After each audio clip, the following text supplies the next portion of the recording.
what's happening.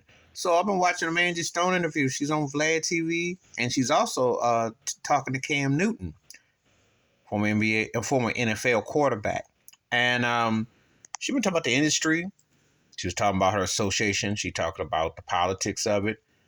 Sequence Funky on Up, which was a big hit in the late 70s on Sugar Hill Records, and because she's been a writer and a singer and a MC, doesn't get her due, which also was used for big parts of the Mark Ronson Bruno Mars classic Uptown Funk. And she's a co-writer on there, but she ain't getting no royalties. Talked about that. Talked about her and D'Angelo, because she was heavily on his Brown Sugar debut album, about their relationship on and out the studio, the imagery of it, but how the industry wanted to downplay it because she was older and they didn't want that to get the credit. So, and she worked with Lenny Kravitz, especially on his "Are You Gonna Go My Way," which I had back 30 years ago.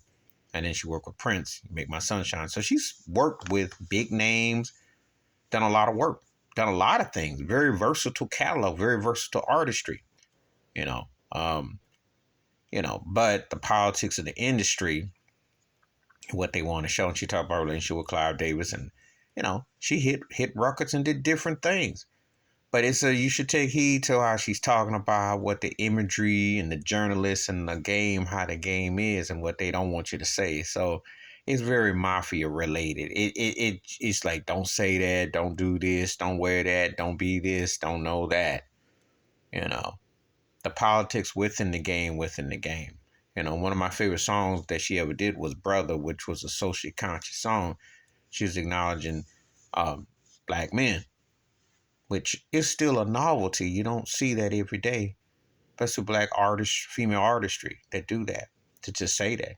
That's a lost theme with what you see out here in these streets, what's being promoted and pushed. But she is one of them few artists that she can talk about the 70s, 80s, 90s, 00s to now, and talk about it in genres and speak about the politics and how it works on that industry plantation and not mince words.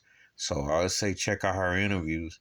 I saw her on the halftime chat with the British Cat who hosts that show. She's been making the rounds. She got a new project out and stuff, but she's reflective, philosophical, just putting it in, just dropping the science, putting it there. What's up? Because there's a lot of stuff that you see that you don't see behind the scenes that goes on, and how this industry dictates and how they pimp and push and hustle and pull an agenda. A lot of smoke and mirrors. Please hit like, subscribe, welcome thoughts and comments, and I do respond. Thank you. Wash your hands, keep your mind clear, watch out for another, and check out what she got to say. It's a real interesting take, and she stays consistent in all the forms, and she drops science on spots. I'm out.